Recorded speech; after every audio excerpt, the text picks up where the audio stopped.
आषाढी एकादशीच्या निमित्तानं विठ्ठलाच्या ओढीनं पंढरपूरकडे निघालेल्या जगद्गुरू संत ज्ञानेश्वर महाराज यांच्या पालखीचं उपमुख्यमंत्री सुनेत्रा पवार यांनी काल सासवड इथं दर्शन घेतलं। राज्यातल्या जनतेच्या सुखसमृद्धीसाठी त्यांनी प्रार्थनाही केली।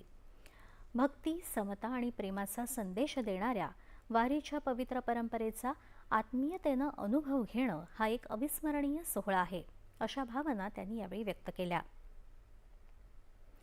वारीच्या समतेच्या आणि सेवाभावाच्या परंपरेला अभिवादन करत त्यांनी वारकरी आणि पालखी प्रमुखांसमवेत जमिनीवर बसून सहभोजन केलं। तसंच वारकऱ्यांशी मनमोकळा संवाद साधत त्यांचे वारीतले अनुभव जाणून घेतले।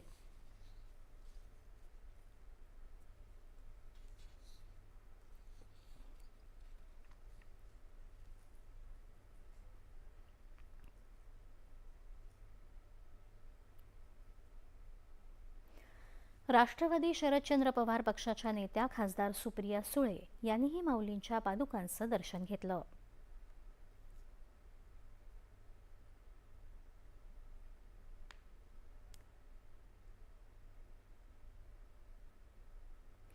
संत सोपानदेव यांच्या पालखीचंही प्रस्थान काल टाळ मृदुंगाच्या गजरात झालं। संपूर्ण परिसर ज्ञानोबा तुकारामांच्या जयघोषानं भारावून गेला। दरम्यान माऊलींच्या पालखीचा आज जेजुरी इथं तर तुकोबांच्या पालखीचा आज दौंड तालुक्यातल्या वरवंड इथं मुक्काम असणार आहे।